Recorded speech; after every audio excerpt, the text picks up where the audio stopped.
Well, the world of electricity generation in 20 years' time will look quite different from it does today. This was highlighted with the release of the Australian Energy Market Operator's 30-year plan, the so-called Integrated System Plan. Now, what it shows is that coal-fired generators will disappear completely within 20 years, and within 10 years will almost be negligible in power generation. It also shows they'll almost be irrelevant in that time as the ageing stations close down. Now, a chart we created from AEMO's data released today shows how it predicts the energy mix will change. Now, what it shows, we say coal, it now produces about 16% of our electricity. It drops to zero in 20 years' time.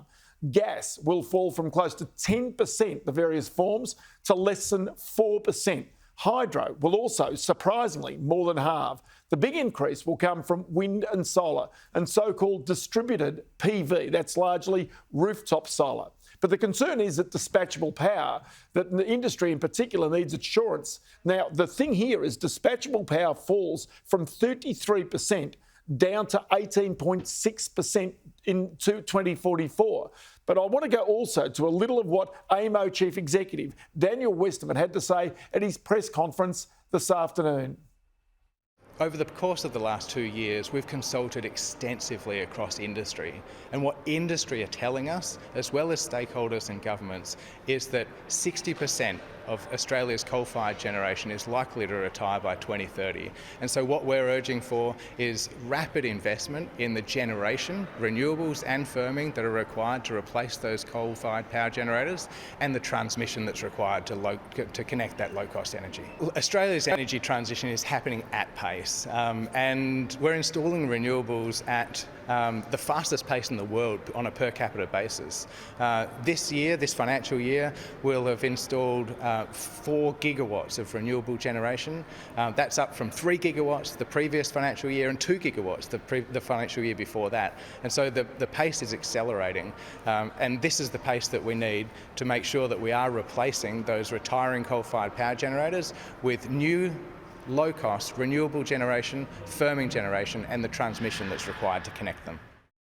I want to bring in here Matt Rennie from Rennie Partners, formerly EY's Global Power and Utilities Transactions Business Leader, who's been advising many companies on their their transition to sustainable energy into the future. Matt, always good to chat to you. Just in regards to AEMO, the one thing that worries me there is about that dispatchable power, the significant drop, and whether that really is a turn-off to many energy-heavy industries here in Australia.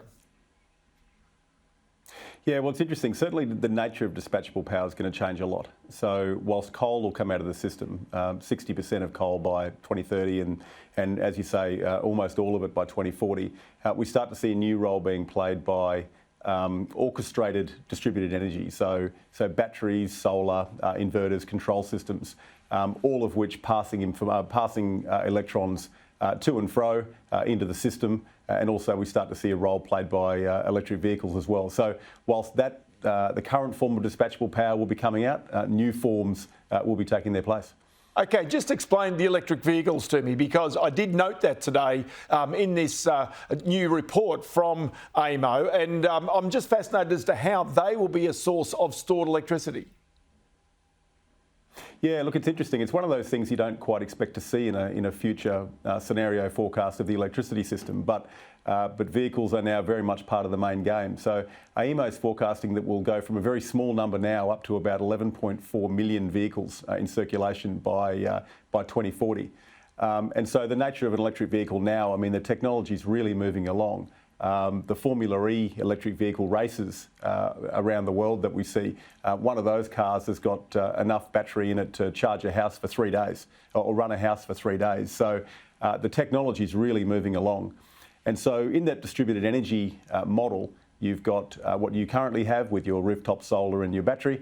You'll also have an electric vehicle plugged in your garage, and you'll have an exchange of electricity between those so that you can supply yourself. And over time, we expect to see retailers and aggregators shipping that back out to the grid. One of the things that Daniel Westerman there talked about was about the transmission that's required, saying that previously where there were coal-fired power stations, you had transmission lines going from there to cities to communities. In the future, he says it's got to go from where there is solar, where there's wind, and so new transmission has to be built. What sort of disruption and cost does that bring to our community?